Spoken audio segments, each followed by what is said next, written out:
bon feu père, paix à son âme, chaque matin, coordonner ses équipes qui venaient le trouver à la maison.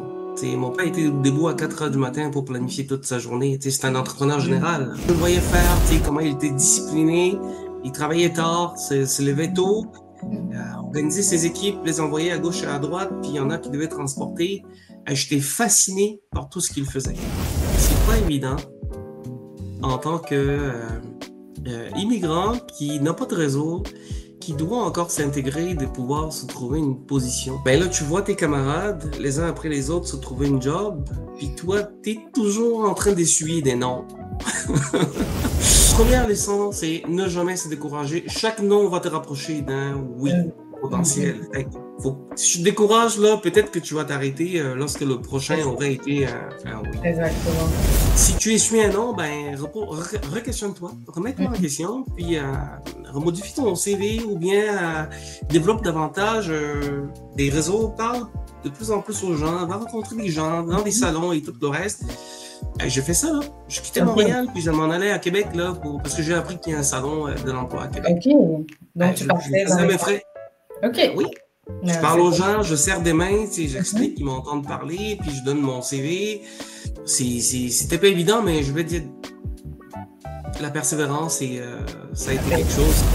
Si tu travailles de façon hors norme, oui, tu vas gravir des échelons plus vite que tu ne le penses parce que tu crées des opportunités pour toi. Il n'y a pas d'opportunité qui soit attachée quelque part en attendant que tu viennes le décrocher. Ben non. Si tu es préparé, suffisamment préparé, aussitôt que l'opportunité va se présenter, ben, tu vas la saisir. Africa, we want to go. Whoa, Africa, we want to go. Yeah. Come on, my black brother, come on, my black sister. To Africa, we want to go. Bonjour, bonjour. On vous souhaite la bienvenue là sur notre chaîne Caribou Montréal. Donc, nous sommes dans notre épisode de la série Réussite canadienne. Et Caribou Montréal, en fait, nous sommes la plateforme qui relaye tous les événements culturels, économiques de la communauté afro-caribéenne à Montréal. Donc, si vous avez des événements, vous pouvez le publier sur notre site Internet. Qui est facilement trouvable à partir du moteur de recherche Google, ou vous pouvez communiquer aussi avec nous et puis on va se faire le plaisir de mettre votre événement sur notre site Internet ou puis sur nos réseaux sociaux. Et pourquoi pas, on pourrait aussi couvrir l'événement pour vous. Donc, moi, c'est Adjoa et aujourd'hui, je suis avec mon collègue Lémi. Donc, Lémi, je vais te laisser te présenter. Moi aussi, Lémi, collaborateur avec Adjoa pour cette émission Réussite canadienne. Aujourd'hui, je vais être à la technique, donc n'hésitez pas à poser des questions, à donner vos commentaires. D'ailleurs, vous pouvez nous dire d'où vous nous regardez, ça nous ferait plaisir. Donc, c'est moi qui prendrai les questions et je ferai aussi la deuxième partie pour cette grande émission. Donc, voilà, moi, c'est Lémi. Parfait, bien. Merci Lémi. Donc, c'est ça, on poursuit notre série Réussite canadienne. Et dans l'émission d'aujourd'hui, on va recevoir, en tout cas, une personne qui a un parcours vraiment très, très intéressant. Et Réussite canadienne, ben, c'est quoi? C'est votre podcast, en fait, qui met en lumière les parcours professionnels inspirants des entrepreneurs qui ont bâti des entreprises florissantes. Donc, on leur donne la parole, en fait, pour nous partager, en fait, leur parcours, les défis qu'ils ont rencontrés, comment ils ont fait pour en arriver là. Et c'est pour nous motiver, la communauté à toujours chercher plus et aller plus loin. Donc, sans plus tarder, je vais demander à Lémi de faire venir notre invité aujourd'hui. Et c'est Émile Tago. Bonsoir, Émile. Bonsoir, Adja. Oui. On peut dire Cathy. Oui, ben oui, c'est Adjoa Cathy, donc il n'y a pas de problème. C'est comme tu veux. Les deux, c'est pareil. En tout cas, ça nous fait un grand plaisir de te recevoir aujourd'hui dans cet épisode de Réussite canadienne. Donc, Émile Tago, c'est le vice-président aux infrastructures. dans une société d'État du Québec. Donc, aujourd'hui, on le reçoit pour qu'il nous parle en fait de son parcours du Cameroun, parce que il est camerounais, donc de son parcours du Cameroun jusqu'ici au Québec et comment il a fait pour gravir les échelons aussi rapidement.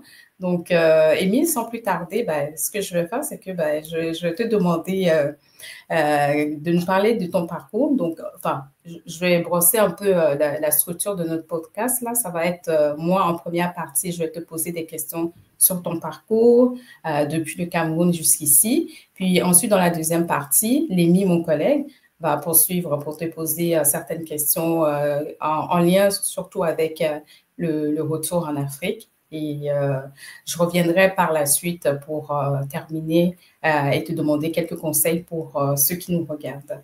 Donc, Émile, parle-nous un peu de toi. En quelle année tu es arrivé au Canada et pourquoi est-ce que tu es venu au Canada?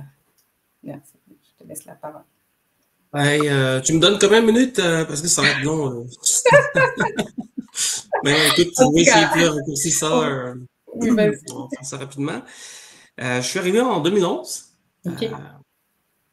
Par l'aéroport Pierre-Éliott Trudeau à Montréal. Je venais tout droit du Cameroun où je travaillais déjà comme un ingénieur depuis 5 ans à peu près. Fait que c'était assez simple comme décision que j'ai prise de venir. Bon, simple et en même temps compliqué, on va le dire. Parce que dans le fond, j'ai étudié plus jeune dans un lycée canadien. T'sais, les Canadiens ont investi au Cameroun. Ils ont construit un lycée à hauteur de 6 milliards de francs CFA, pas en dollars. Ouais, j'ai étudié là-bas, puis j'étais impressionné par la qualité des infrastructures. Puis j'ai rêvé, déjà très jeune, d'aller étudier ou bien d'aller performer ou aller acquérir de l'expérience dans le pays qui a construit ces lycées-là, qui était tout à fait impressionnant. Fait que c'est quelque chose qui m'a habité pendant longtemps. Je parle du secondaire, là, mais je suis allé à l'université plus tard où j'ai fait mes études d'ingénieur à l'école nationale supérieure des travaux publics de Yaoundé. Donc, lorsque j'arrive en 2011 à Montréal, je suis déjà ingénieur avec une expérience de 5-6 ans au Cameroun dans le domaine, justement, de gestion des infrastructures. Je travaille pour une firme de génie conseil. Fait que c'est ça. À partir de là, mon parcours, est-ce que tu veux que je te le dresse à partir de là? Moi, j'ai une question déjà là. En fait, c'est ça, tu nous as dit que tu as fréquenté dans un lycée canadien. Donc, est-ce que ça te permettait de venir au Canada ou tu as dû passer comme le processus normal après tes études et puis après avoir travaillé pendant 5 ans? Est-ce que ça t'a facilité, voilà, je vais dire ça comme ça, est-ce que ça t'a facilité le processus pour venir au Canada, le fait d'avoir étudié dans une école canadienne ou non? Pas du tout, du tout. C'est le Cameroun a une entente bilatérale avec le Canada. Je pense que c'est dans le cadre de cette entente que ce lycée, c'est un lycée en l'occurrence, je pense qu'il y en a, 6 qui ont été conçus au Cameroun. 3 ou 6, je ne sais plus bien le nombre. Mais je suis allé à celui de Colbison à Yaoundé. Mais non, tu sais, au lycée, je suis déjà quand même très jeune. Je sais qu'à l'époque, le Canada offre tout de même des bourses.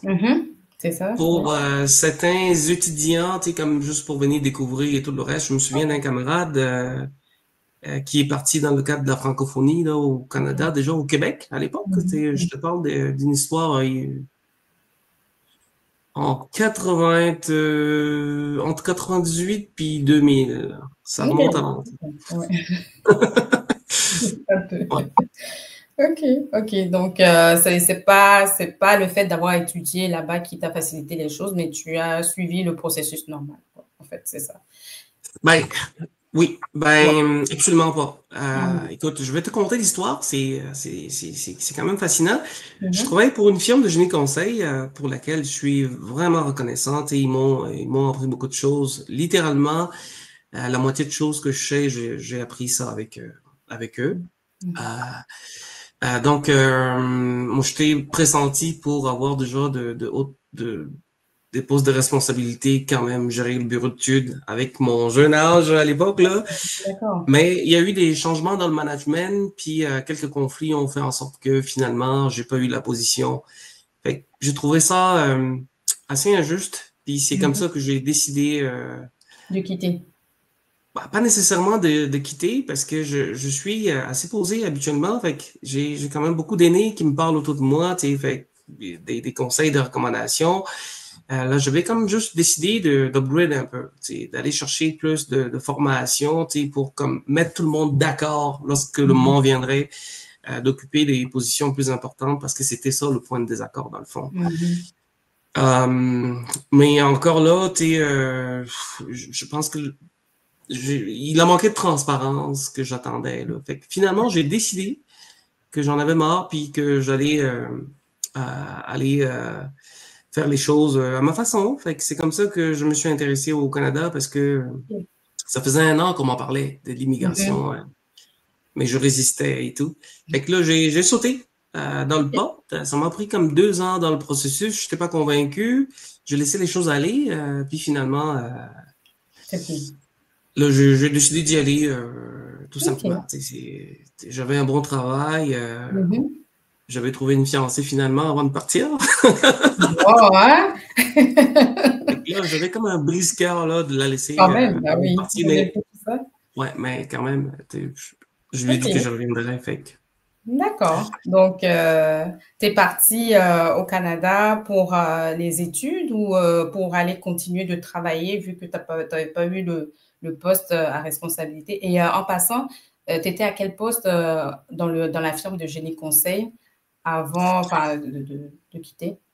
Alors, je travaillais comme chargé de projet. J'avais un titre d'ingénieur de travaux. J'avais des projets sous ma responsabilité. Gestionnaire de projet, si tu veux, pour le terme que tu connais un peu plus. Oui, la position qui était au-dessus de moi, il y a un chef de bureau adjoint puis un chef de bureau d'études. La compagnie, c'est une grosse compagnie qui a un département qui s'occupe de la conception pure et simple. Et un autre département qui s'occupe du suivi des travaux. Fait moi, j'étais comme dans le département conception, puis le poste qui était pressenti, c'était vraiment celui de chef de bureau. Ok, d'accord. Oui. Fait que c'est ça. Ok, d'accord. Et donc, tu es parti, c'est ça, au Canada. Puis, quand tu es arrivé au Canada en 2011, est-ce que tu as repris des cours à l'université? Comment tu as fait? Ou tu es directement allé demander, enfin, je sais pas, pour travailler ici au Canada, je suppose que tu as eu besoin de faire reconnaître tes études. En tout cas, comment tu as procédé? Alors, lorsque je pars, j'ai comme c'est assez mitigé quand même lorsque je pars, mais l'idée qui prime au-dessus de tout, c'est de me former, d'avoir plus de compétences. Je suis passionné par les ponts, les ouvrages d'art. Fait que je me dis, ben, tu sais, tant qu'à y aller, je vais peut-être me développer dans ce domaine-là qui me passionne. Fait que quand j'arrive au Canada, j'ai la ferme intention de m'inscrire à l'École de technologie supérieure de Montréal. Je le sais déjà que je vais y aller. Mais, tu sais, il se passe 6 mois entre mon arrivée puis le début des cours. Mais en 6 mois, j'ai quand même appris beaucoup du Québec, puis j'ai réalisé que j'aurais pu commencer tout de suite à travailler ou bien mettre en profit mon expérience. Mais j'étais tout de suite buté à cette barrière-là. C'est pas tant évident. T'arrives dans un nouveau pays, là, puis tu n'as pas de réseau. Il y a un manque de reconnaissance de tes diplômes. Puis l'adaptation culturelle. Fait qu'il y a un certain nombre d'éléments qui viennent avec. Le monde sont prêts à m'engager pour travailler comme technicien. Je veux bien, mais j'ai pas appris à travailler comme technicien. J'ai appris à travailler comme un ingénieur. En fait, cette situation me conforte un peu dans l'idée d'aller chercher la formation qui convient au niveau auquel moi j'aspirais. Je voulais travailler comme un ingénieur. Donc, je retourne à l'École de technologie supérieure de Montréal, où je suis finalement gradué en 2015, 2016, 2015. OK. Et là, je refais un nouveau bac, là, tu sais. OK, donc tu as fait ton bac à l'École de technologie supérieure pour être ingénieur, en fait, c'est ça? Tu as refait comme ton parcours que tu avais déjà fait? Le bac à l'École de technologie supérieure ne te donne pas le titre d'ingénieur, c'est l'Ordre des ingénieurs au Québec qui te donne le titre d'ingénieur parce que c'est un titre qui est quand même réservé. Mais tu sais, la petite anecdote là-dedans, tu sais, je me souviens, là, tu sais, en réalité, je voulais m'inscrire en maîtrise parce qu'en tant qu'Africain, en tant que bon Africain, on aime ça les diplômes. C'est clair. On aime les gros diplômes, on aime beaucoup. On aime les gros diplômes. Mais là, je me retrouve dans le studio d'un de mes amis avec j'avais rencontré, on était amis au Cameroun, là, on s'est rencontrés aussi en Montréal. Lui, il était inscrit en maîtrise, je pense par la suite, il a fait un doctorat. Thierry Mbok, c'est un bon ami à moi. Là, il me dit, écoute, l'ETS m'avait refusé pour la maîtrise. Ah, ok, d'accord. Oui. Le Thierry Mbok, il me dit, écoute, c'est une bonne chose qui t'est refusée. Faut que tu ailles faire le bac. Là, ça résonne dans mon esprit parce qu'au début, tu as l'impression que c'est dévalorisant. Tu as l'impression qu'on te rabaisse parce que tu as déjà un bac, là. Oui, ben oui, c'est ça. C'est comme si tu je reconsidère, je repense à ce que Thierry me dit, puis ça me travaille, puis je me dis, ben oui, il a raison. J'aime ça les ponts. C'est pas en maîtrise qu'on apprend à faire des ponts. Des ponts, là, faut que tu l'apprennes et tu dois l'apprendre de la bonne façon. Donc, je vais aller faire un bac avec le but d'apprendre des ponts. Comment concevoir et construire des ponts. C'est ça. C'est comme ça que je me décide finalement à m'inscrire au baccalauréat en génie de la construction. C'est ça. Donc, disons, de 2011 à 2015, tu as fait ton bac. Tu sors en 2015 avec ton diplôme. Et est-ce que tout de suite, tu as travaillé ou tu es allé chercher ton titre d'ingénieur? Comment tu as fait pour arriver sur le marché? Le titre d'ingénieur, c'est il faut faire un examen. C'est un processus qui est tout à fait classique. J'ai passer l'examen de l'ordre sans problème. Mais tu as un processus de juniorat aussi qui vient avec, là, un processus de juniorat avec un programme de parrainage que l'ordre a en place. Fait que j'ai suivi tout ce processus-là. Mais c'est pas évident en tant que immigrant qui n'a pas de réseau, qui doit encore s'intégrer, de pouvoir se trouver une position. Tu sais, je me souviens à l'époque, en 2015, c'est pas tant évident pour nous autres, là. Tu sais, tu es dans un contexte où je pense que le taux de chômage est relativement élevé, donc il n'y a pas nécessairement beaucoup d'emplois disponibles. Ben là, tu vois tes camarades, les uns après les autres, se trouver une job, puis toi, tu es toujours en train d'essuyer des noms. Ouais. Ben, je pense qu'on connaît tout ça. Ben oui, c'est ça. Mais il faut lorsque ces moments-là arrivent, faut pas se décourager. J'ai traversé des moments assez difficiles. Ma femme est témoin, là. Elle voyait comment c'était assez compliqué parce que je le savais que j'avais de la compétence. Je voyais des offres passer. Je dis, écoute, même ici, je m'aime pas. Ils me veulent même pas. Ils savent pas combien je pourrais leur apporter. C'est ce que je disais à ma femme. Mais j'avais pas le droit de les en vouloir. Ils me connaissaient pas. Ils savent pas qui je suis. Fait que la question qui me trottait dans l'esprit, c'est comment je fais pour mieux comprendre? Comment je fais pour mettre de l'avant ce que je sais? Je crois en moi. Fait que je dois me décourager, mais non. Alors, le travail que j'ai fait quand j'arrivais en 2011, parce que il faut vivre, j'ai travaillé avec une petite organisation, Vision Mondiale, qui devait aller chercher de l'aide pour des enfants dans les pays du tiers-monde et tout. Donc, il fallait aller collecter des dons de porte en porte. C'est une activité que j'ai beaucoup aimée parce que, moi, j'ai toujours rêvé d'avoir un orphelinat, là, aider des gens. Fait que, il y a une grande leçon que j'ai apprise pendant que je faisais ce travail-là. Chaque non te rapproche d'un oui. C'est pas évident de trouver un Québécois qui va accepter de financer chaque mois à hauteur de 39 $ un enfant quelque part dans le monde qui a besoin. Fait que tu vas essuyer des noms à n'en plus finir. Mais tu finis par en trouver. Il y a des journées où j'en trouvais 4, 5, 2, des semaines où c'était plus compliqué et des gens que je trouvais qui n'acceptaient pas juste d'aider un enfant, mais qui acceptaient d'aider 2, 3, 4 enfants. Wow. Ça, c'est la première leçon, c'est ne jamais se décourager. Chaque non va te rapprocher d'un oui potentiel. Si tu te décourages, là, peut-être que tu vas t'arrêter lorsque le prochain aurait été un oui. Exactement. Fait que c'est la résilience qu'il faut avoir, se servir de l'effet de levier que va te donner ceux qui étaient là plutôt que toi. Rester centré sur tes objectifs. Et si tu veux, pour te résumer tout ça, là, moi, je considère que rien n'est impossible. Si tu combines à la fois tes compétences, puis tu donnes un travail vraiment acharné, puis tu respectes les autres. Oui, c'est important. Tu vas être propulsé. Respecte les autres. Oublie-le pas, toi qui m'écoutes aujourd'hui. Respecte les autres. Travaille de façon acharnée. Puis va chercher les compétences. Oui, hein, c'est important. Il faut aller chercher les compétences. Même si on a déjà un bagage en arrivant, c'est pas les mêmes contextes. Donc, c'est important d'aller chercher les compétences pour parvenir à là où on veut aller.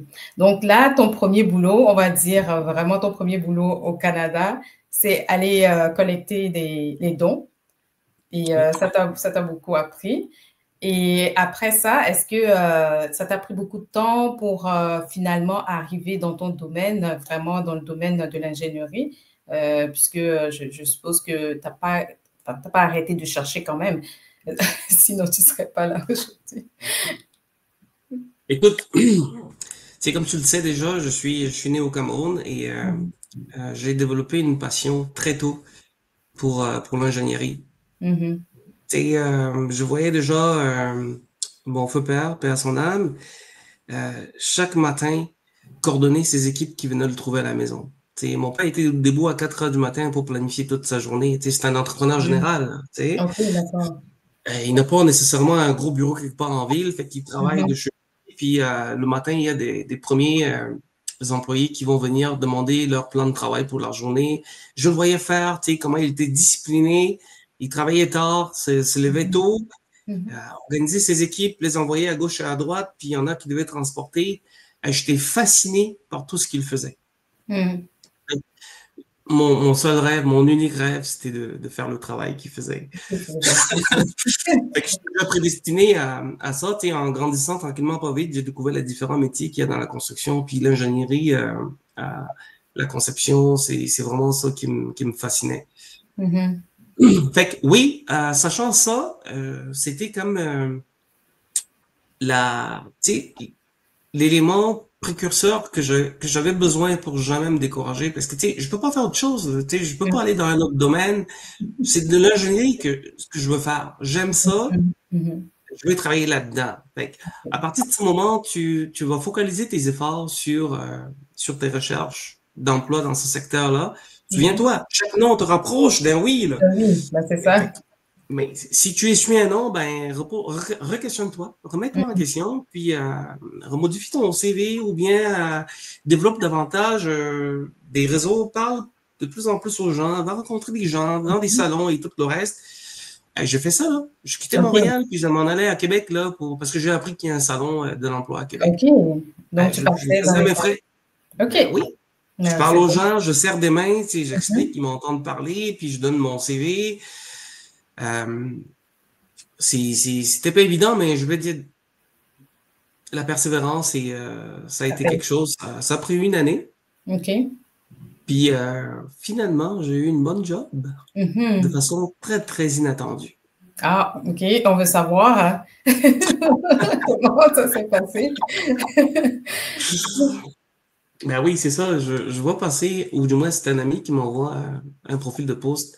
On recherche un gestionnaire de projet dans la baie James. OK. Puis je lis la description du poste. Puis là, je suis dans le taux avec ma femme. Puis je le dis, tout ce qu'ils demandent, je peux le faire. Mais ce qu'ils voudront de moi, ils me connaissent pas. Mais je peux faire tout ce qui est écrit sur le papier et au-delà de qu'est-ce qu'ils espèrent. Puis, on demandait 10 années d'expérience. Oui, j'avais quand même des années d'expérience au Cameroun. C'est de valeur, ça. Je savais, si je savais que j'étais capable de le faire, c'est parce que j'avais de l'expérience. Mais est-ce que mon expérience au Québec était valorisée? Pas sûr. Mais ce monsieur-là, il a fait une différence pour moi. C'était l'ancien PDG de la Société de développement de la baie James, M. Raymond Thibault, je peux le nommer. Oui, OK. Il a accepté au travers de la firme qu'il avait mandaté, le chasseur de tête, là, pour trouver un candidat. La madame, je l'avais contacté, la chasseuse de tête, là, je l'avais contacté juste comme poser des questions, puis là, on a commencé à discuter légèrement, mais elle a senti qu'elle tenait peut-être quelque chose. Fait qu'elle m'a convoqué à 2 entrevues. Je l'ai rencontré 2 fois. On m'a posé plusieurs séries de questions pour essayer de bien me comprendre, mon parcours et tout le reste. Elle était convaincue que j'étais la personne qu'il fallait pour son client. Fait qu'elle m'a recommandé chez Raymond Thibault, qui m'a rencontré à son tour aussi. C'est comme ça que il a accepté de me donner ma chance. Les premières années, on a travaillé très, très proche. Je pense qu'il voulait se rassurer que je peux faire la job. Là, mais... Donc, ça, si je calcule bien, c'est comme en 2016, c'est ça, hein, que tu as vraiment ton premier travail en tant qu'ingénieur. Je signe mon contrat le 5 décembre 2016. OK, dans la date de moi que c'est. Alors, je pourrais pas l'oublier, Cathy, là, ça faisait 1 an. Ça faisait 1 an que j'ai suivi des noms. Bah oui, je suppose, ça devait être quelque chose, ça devait être une grande victoire, là, d'avoir signé ce contrat. Donc, tu as ton travail et c'était quoi le poste chargé de projet, gestionnaire comme au Cameroun ou OK? Ouais, un poste de gestionnaire de projet. On démarrait le projet de réfection de la route Billy Diamond. D'accord. Qui est une magnifique route. C'est une route quand même, on va dire au milieu de nulle part, mais on est en zone forestière dans le nord aussi. Là. Mais c'est tellement magnifique cette région. 620 km des routes, et puis additionné au chemin de Chisasibi. Chisasibi, c'est la route chemin de Chisasibi, c'est la route qui mène à la communauté de Chisasibi. C'est une communauté dans l'embouchure de la baie James, là. Ouais. C'est ça, OK. Une communauté autochtone dans le nord. C'était un poste pour gérer la réfection de 710 km de route au total. D'accord. Et est-ce que dans tes tâches, parce que je suppose que c'est pas tout le monde qui est dans le domaine de l'ingénierie, de la gestion de projet et autres. Donc, en fait, l'ingénierie, vraiment, ce que tu fais, c'est de construire des routes, c'est de diriger les travaux ou c'est quoi exactement? Et pour la route dont tu nous parles dans le nord, est-ce que c'était pour refaire la route au complet ou c'était quoi? Juste pour que tout le monde puisse saisir un peu, c'était quoi l'ampleur de tes tâches, de ton rôle en tant que gestionnaire de projet? Oh, c'était une charge de gestion. Finalement, je n'étais pas en conception comme je l'aurais souhaité. Pendant la même période où je cherchais l'emploi, on démarrait le projet de l'échangeur Turco à Montréal, puis il y avait aussi le pont Champlain. C'est tous des ouvrages qui me fascinaient, où je voulais travailler. Je voulais faire partir de ce projet-là. Mais il y avait quand même beaucoup de barrières à l'entrée, fait que finalement, ça n'a pas marché. Fait que là, je me ramassais plus en gestion. En gestion, d'accord. Oui. gestion de projet. En tant que gestionnaire de projet, tu dois manager plusieurs équipes multidisciplinaires. Ma propre équipe à l'interne, mais également toutes les firmes qui doivent collaborer avec nous. C'est un projet qui était quand même déjà suffisamment bien balisé en amont, parce que j'arrive là avec un projet qui dispose d'un plan de gestion de projet. C'est comme la Bible pour gérer ce projet-là. Tout est écrit. Faut juste l'exécuter. D'accord, ok. Fait que, faut mettre en place tous les outils de suivi de projet. Faut mettre en place des organigrammes, des logigrammes, tout l'outil de reddition de compte qui est prévu dans le plan de gestion de projet. Heureusement, pendant cette période-là, je t'ai inscrit aussi à mon MBA. Mon MBA me donnait aussi beaucoup de notions pour pouvoir ajuster ma façon de gérer ce projet-là à la façon québécoise aussi. Mais j'avais déjà une belle expérience au Cameroun en gestion de projet. Fait que plusieurs projets de route avaient été déjà réalisés sous ma responsabilité parce que j'étais au Cameroun. Fait que c'était pas quelque chose d'exceptionnel, c'était pas quelque chose d'extraordinaire. Je tombais déjà dans quelque chose que je connaissais, puis j'ai vite réalisé. Ça prend beaucoup de temps, là, 1 à 2 mois plus tard, là, on aurait dit que j'étais tombé dans la potion magique. Dans le truc qui fait de toi ce que tu dois normalement être. Tu rêvais travailler dans les ponts, mais finalement, tu te dis, mais il me semble que la gestion de projet me colle mieux à la peau. J'arrive à mener ça de façon adéquate. Les parties prenantes, au début, ils sont pas tout à fait d'accord, mais tranquillement, pas vite, tu es capable de les rallier avec toi. Les firmes aussi, tu es à l'écoute, tu les challenges suffisamment, les constats que tu fais, eux autres, ils sont à l'écoute, ils arrivent à corriger leur conception pour l'ajuster à ce que tu demandes. En haut, tu as le comité de gérance qui regarde tout ça, puis qui s'inquiète pour les suivis, les budgets, etc. Tu arrives avec des solutions qui vont permettre de réaliser des travaux de façon convenable, de ne pas dépasser les coûts. En tout cas, je te raconterai pas toute l'histoire du projet parce que entre-temps, j'ai quitté mon poste de gestionnaire de projet, mais je suis resté connecté à ces projets-là. Mais pour faire l'histoire courte, là, la phase 1 du projet, parce que le projet est toujours en cours, c'est terminé avec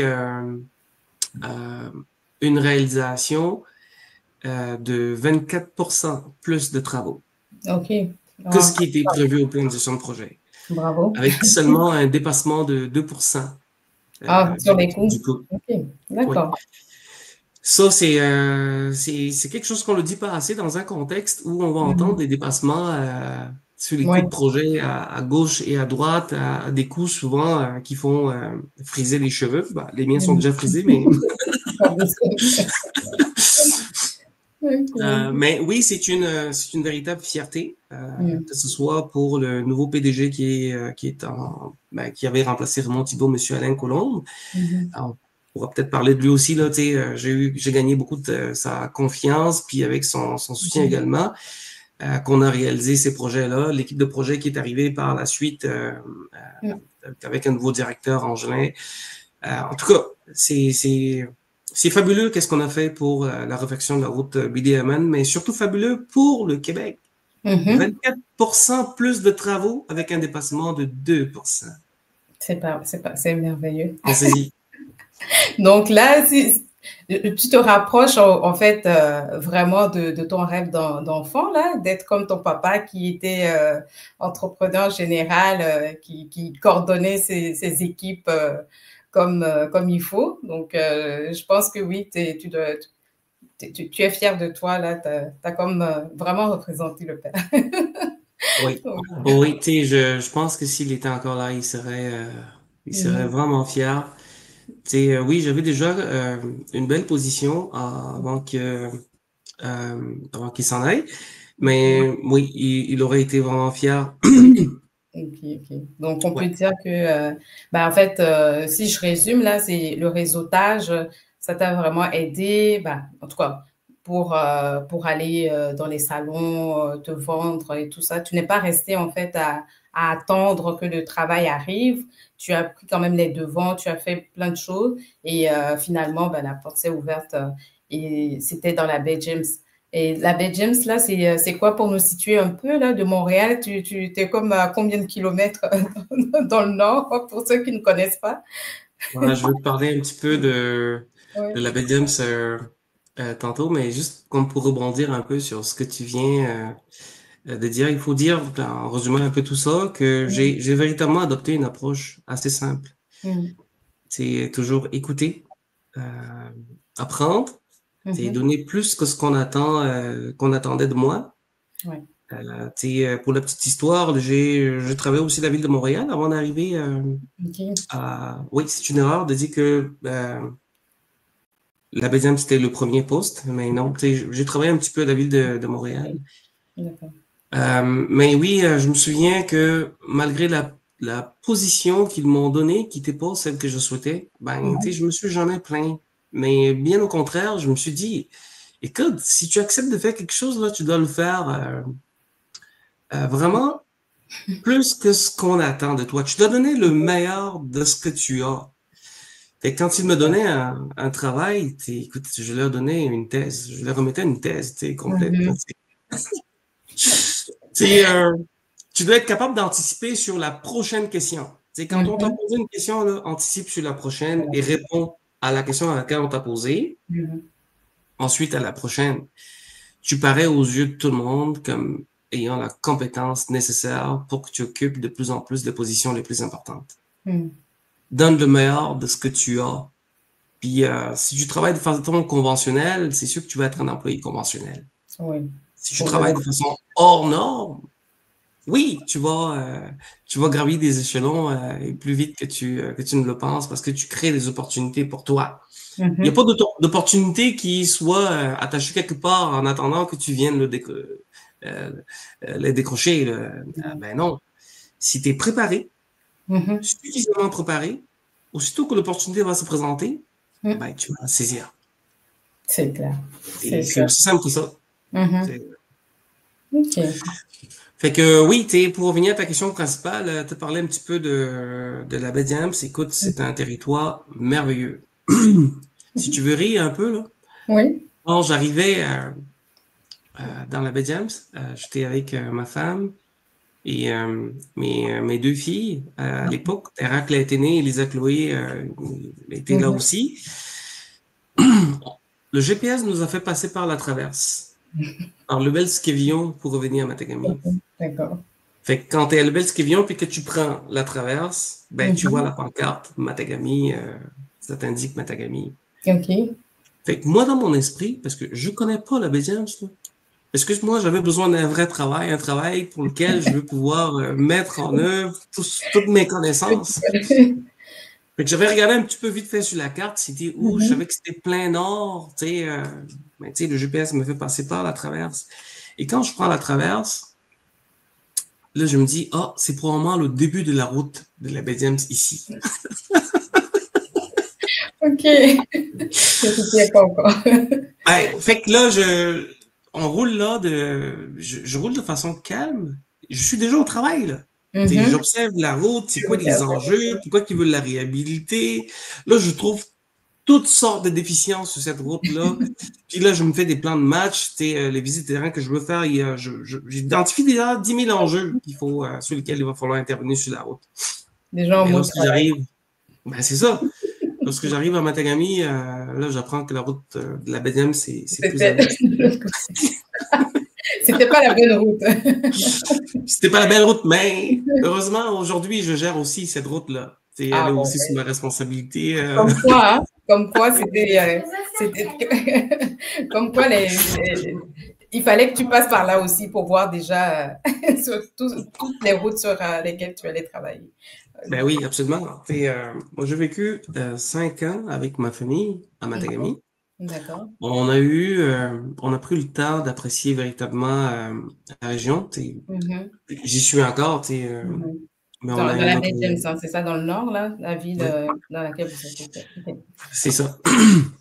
On a pris le temps quand même d'apprécier suffisamment la région. Si tu aimes la chasse, la pêche, c'est hallucinant. Le monde tripe seulement là-dessus. Mhm. Puis aussi, tu sais, l'accessibilité au niveau des habitations à Matagami. Là, tu sais, moi, j'arrive à Matagami, j'avais l'intention de louer une chambre, mais tu sais, je regarde le prix des maisons.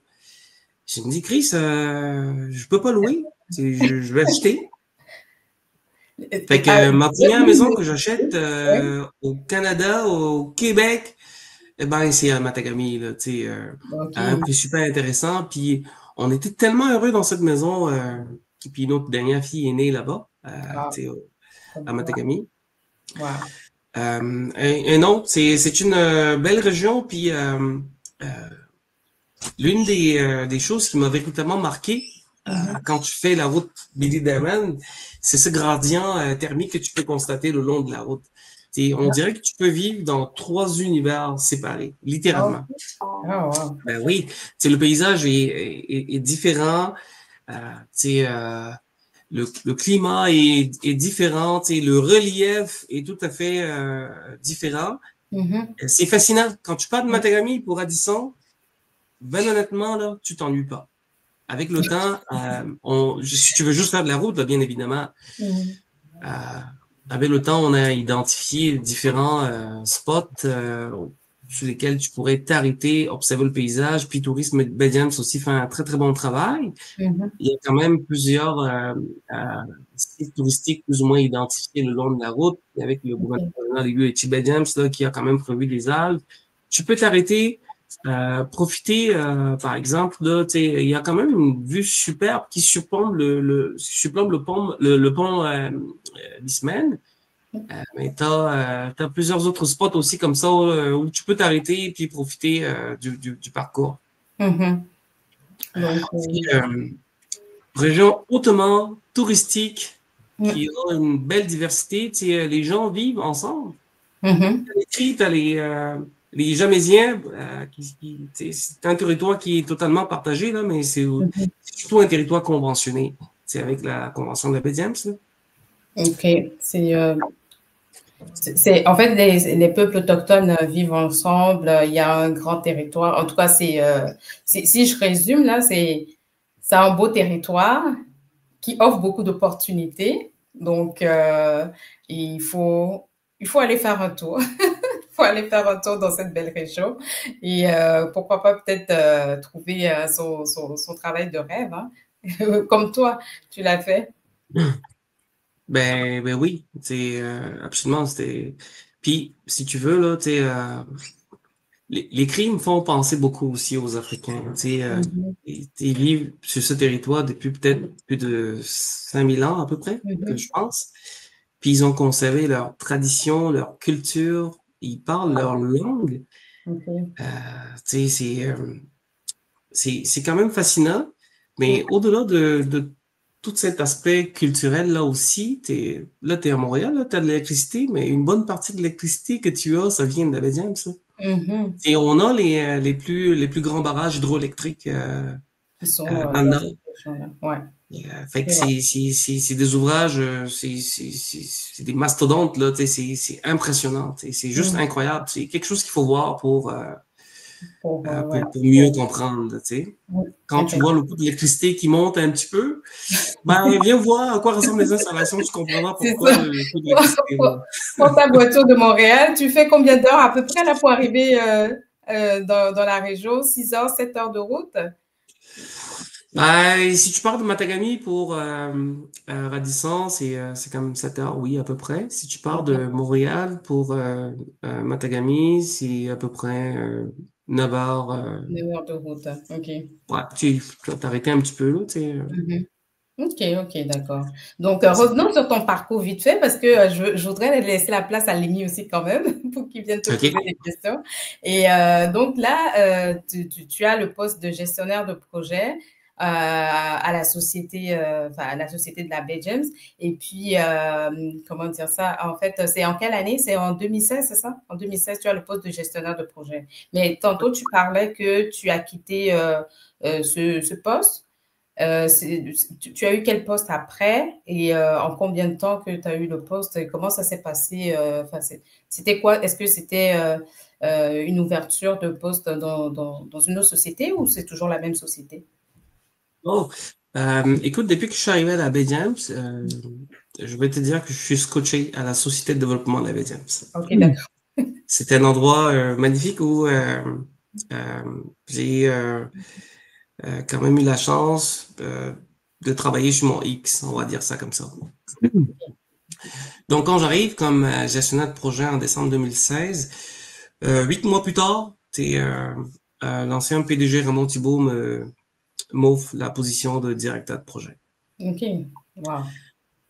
Fait que cette position, il me l'offre principalement pour, je pense, 2 ou 3 raisons. En tout cas, il y a la satisfaction des membres du comité de gérance pour le projet de réflexion, sa propre satisfaction parce que c'est un monsieur très exigeant. Il est assez analytique, fait que rien n'est jamais parfait. Là, donc, c'est le PDG. Mais j'arrive à suivre le rythme sans jamais me plaindre. Puis, je pense l'élément qui a facilité mon ascension ou bien ma promotion comme directeur de projet en ce temps-là, c'était ma capacité à pouvoir gérer plusieurs projets de façon simultanée. Parce que là, j'arrivais comme gestionnaire de projet pour le projet de réflexion de la route Billy Diamond. À l'époque, c'était la route de la Baie James. Ouais. C'est quand même, on dit projet, mais c'est un programme. Parce qu'à l'intérieur de ce programme-là, il y a comme plusieurs projets qui sont exécutés. C'est plusieurs contrats que tu dois gérer simultanément. Mais au-delà de ce programme-là, ben là, j'ai eu à gérer le premier projet additionnel à côté. C'est là que j'ai le premier contact avec le futur PDG de la SDBJ en ce temps-là, c'est M. Alain Coulombe. En ce temps-là, il est directeur du développement économique, directeur adjoint de la compagnie, mais qui s'occupe du développement économique. Il est aussi responsable de la gestion du relais routier, qui est le seul relais sur la route Billy Diamond. On sert une bonne poutine de ce côté-là. Si vous montez sur la route Billy Diamond, arrêtez-vous au relais, kilomètre 381. L'hébergement, vous pouvez prendre le gaz à ce niveau-là. La restauration, ça appartient à la Société de développement de la Baie James. Des employés sont magnifiques, service à la clientèle excellent. En tout cas, Alain s'occupe de ce relais-là. Fait qu'en ce temps-là, il doit construire une ligne électrique pour réduire ses coûts en termes de consommation électrique au niveau du relais, parce que le relais fonctionne au mazout, là, et qu'on veut faire venir l'électricité. C'était quand même un gros projet qui est financé par Transition Énergie Québec, là, en partie. Fait qu'il me demande si je peux l'aider avec ça. Moi, je n'ai pas fait de l'électricité, là, mais dans mon esprit, je me dis, c'est un projet, pour les termes techniques, je vais les apprendre en cours de chemin, mais ça reste un projet. Fait que ce mandat-là, je le prends en charge, puis il a d'autres projets, des contaminations du relais qui s'ajoutent là-dedans. Fait qu'il y a comme une couple de projets qui se rajoutent, mais que j'arrive avec l'appui, en ce temps-là, de mon numéro 2, mon technicien à l'époque, Joey Thériault-Gagnon. Un bon gars. Oui, on était une belle équipe en ce temps-là. Puis Marjolaine aussi, ma conjointe, je ne te l'ai pas dit, là, elle travaillait avec nous dans l'équipe. OK. Toute la famille était là, en fait. Ben oui, on réussissait à mener à bien de façon efficace ces projets-là. C'est comme ça que 8 mois plus tard, avec l'ajout de ces projets-là, j'ai eu cette promotion-là qui me donnait donc la possibilité maintenant de développer, tranquillement pas vite, une équipe de projet. À l'époque, on avait un stagiaire ou deux stagiaires. Puis, on a engagé les 2 stagiaires. C'était les premiers ingénieurs juniors dans mon équipe qui étaient engagés. Et l'un des stagiaires est reparti un an ou 2 ans plus tard, je ne sais plus. Mais je suis resté avec Manaba Keita, qui finalement est ma filleule. On en prend soin. Elle s'est développée avec nous, un ingénieur gestionnaire de projet qui m'impressionne à chaque jour, de plus en plus compétente. Elle a tout appris avec nous en ce temps-là. Elle se développe tranquillement pas vite dans cette autre équipe-là. Fait qu'on a recruté plus tard un directeur de projet qui est toujours avec nous, Angelin Dossou. C'est comme ça que l'équipe s'est tranquillement développée lorsque je suis passé aussi vice-président plus tard. Là, j'imagine que tu veux savoir comment ça s'est passé. Oui, en quelle année? Parce que là, disons, en 2016, gestionnaire de projet, 8 mois plus tard, tu es directeur de projet, c'est ça? Tu formes l'équipe et... Là, on continue de travailler, Amélie, le projet de réflexion, puis tous les autres projets qui se rajoutent dans le panier. Finalement, Raymond Thibault décide de prendre sa retraite à notre grande surprise. Moi, j'étais vraiment choqué. Je t'ai dit que j'étais choqué. Parce que ça allait très bien, puis il décide de prendre sa retraite. En ce temps, après ça, Alain a pris le relais comme PDG. Il a vraiment bien fait les choses, Alain. Il m'a rencontré, il m'a parlé, on se parlait les yeux dans les yeux. Puis il m'a dit comment il appréciait mon travail, comment il pouvait miser sur qu'est-ce que je pouvais apporter dans une haute position au niveau des infrastructures pour l'organisation. Fait que c'est comme ça qu'en 2020, je pense que c'est en juin 2020, donc il nous fait la proposition. En ce temps-là, il y a José aussi d'un autre côté qui s'occupe de toutes les finances, de l'administration. Il nous offre toutes deux la possibilité d'avoir des postes de vice-président. C'est vraiment une forme de reconnaissance que je perçois de sa part. C'est quoi reconnaître ta valeur, la qualité de travail que tu fournis, l'effort quotidien que tu mets. Écoute, j'arrive au bureau à l'époque, très tôt, des fois à 6h30, j'étais au bureau. Là, Alain, quand il est arrivé, peut-être à 7h30, il me trouve, dit, Émile, doucement. Oui, hein? Doucement, mais oui, là, tu vas dire, de 2016 à 2020, c'est quand même rapide, pour passer de gestionnaire de projet à vice-président des infrastructures, mais là, tu vois, ma barbe, elle est toute blanche, là. C'est parce que tu travailles beaucoup. Ma femme, elle pourrait te le dire, c'était pas évident, ça vient avec tes sacrifices. J'étais souvent absent, je travaillais les fins de semaine, samedi, dimanche, très tôt au bureau, rentrer plus tard, mais tu dois tout bâtir. Fait que ces efforts-là sont continuels et aujourd'hui, c'est tout un autre défi. Il faut développer ces équipes-là. On s'occupe pas seulement des projets majeurs, mais on doit aussi gérer l'entretien de plus que 2400 km de route sur tout le territoire. C'est une autre responsabilité. On doit garantir l'accessibilité au territoire pour tous les 35 000 résidents sur le territoire. Il y a 18 000 CRI qui comptent sur la route Billy Diamond. Il y a plusieurs Jamaisiens qui comptent également sur la route Billy Diamond. Tourisme Badiams compte sur nous pour maintenir l'accessibilité à tout le monde qui va venir découvrir la Badiams. Hydro-Québec, au-dessus de tout, compte sur nous pour garder un accès par route au niveau des centrales hydroélectriques. Et là, je veux peut-être te surprendre, là, mais les Inuits dans le Grand Nord québécois comptent également sur nous pour avoir l'accessibilité, là, parce que toute le fret transite par la route Billy Diamond. OK, d'accord. Ça va jusque à leur niveau aussi. Les Inuits, eux, ils sont encore plus dans le nord, hein, c'est ça? Oui, ils sont dans le Grand Nord.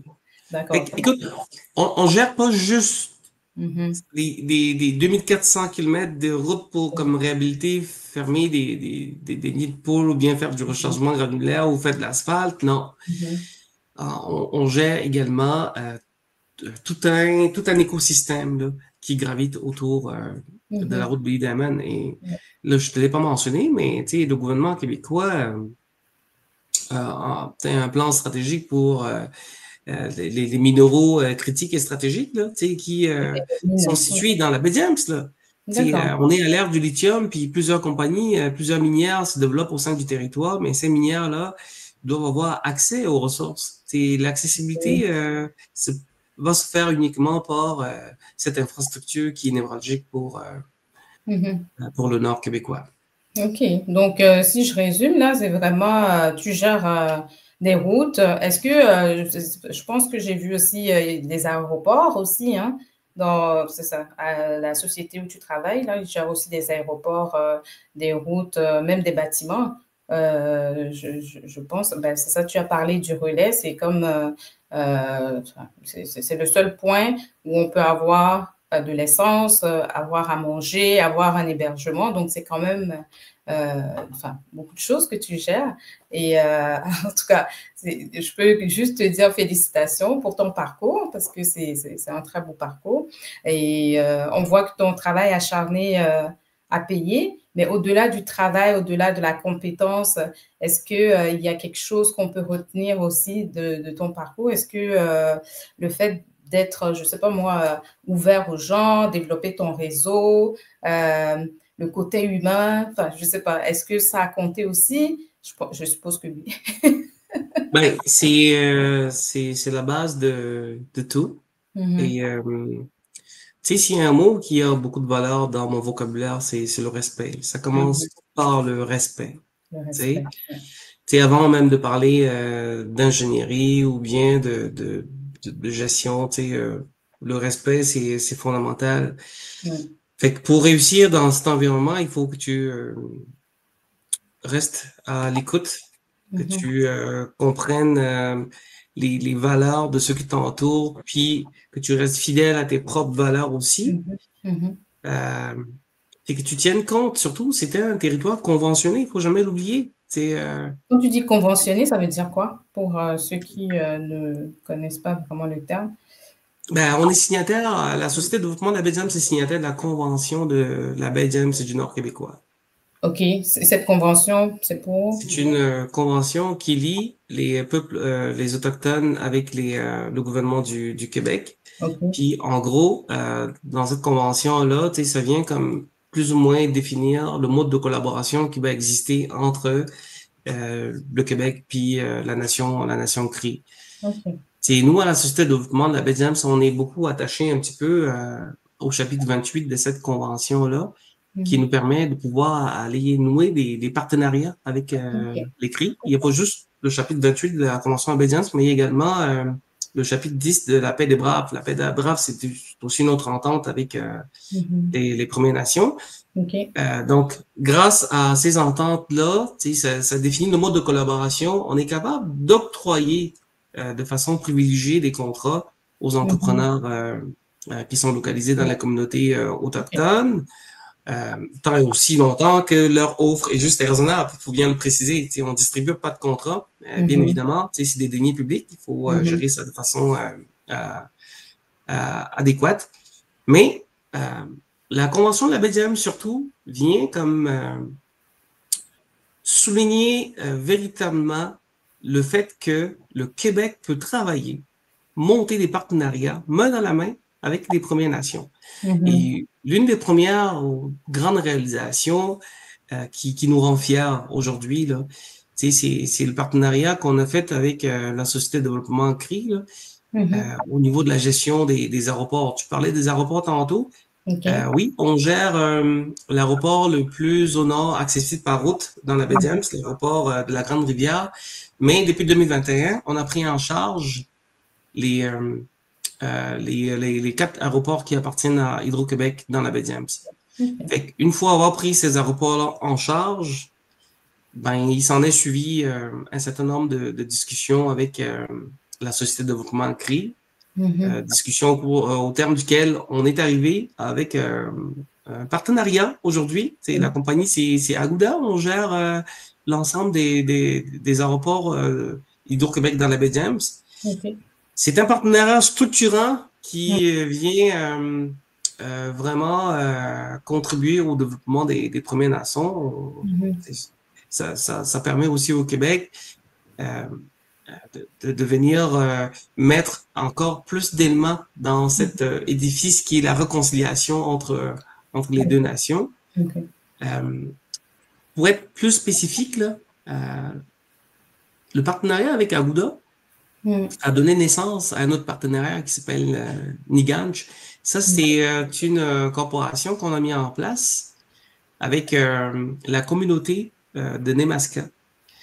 Pour gérer de façon spécifique l'aérodrome de Nemisco. Cet aérodrome est géré à 100% par la communauté de Nemaska. D'accord. Ça, si on n'appelle pas ça développement structurant, je ne sais pas c'est quoi. Et pour vrai, c'est ça que voulaient les pères fondateurs. Les pères fondateurs, c'est les signataires de la Convention d'Abidjan. De la Convention, ok, d'accord. Les deux nations travaillent main dans la main. Et c'est véritablement l'une des plus grandes fiertés ces dernières années de voir aller ces partenaires-là. On a des réunions à fréquence régulière avec les CRI. C'est vraiment un beau maillage entre les deux organisations grâce à la Société de développement de l'Abidjan. Ok, en tout cas, bravo pour tout ça. Ben voilà, Lémi, si j'allais dire Lémi, ça se passe. Bonjour. Bonjour Lémi. On a pris un peu plus de temps, désolée, mais je pense que c'était tellement intéressant que je creusais un peu plus pour savoir tout ce que fait Émile avec la Société de développement de la BGM. Donc, je te laisse la main, Lémi, pour continuer. Ok, merci. Je fais un peu disparaître, désolé. Bonjour Émile. Vraiment, bonjour Lémi. Parcours très, très intéressant. On avait des questions d'ailleurs que je vais prendre, comme ça au moins, je sais que c'est encore dans le flow de la conversation. Donc, il y a une question qui demandait comment se passe l'intégration à Matagami avec les enfants structure, surtout si on vient de la ville. Donc, sa question, c'est vraiment quand tu as passé tu es à Montréal, hein, c'est ça? Oui. Quand tu passes de Montréal à la baie avec ta femme, je pense, tu avais la femme et la famille peut-être aussi. Oui. Comment s'est passée cette intégration-là de passer de cette ville au village, entre guillemets? Ben, c'est pas un village, là,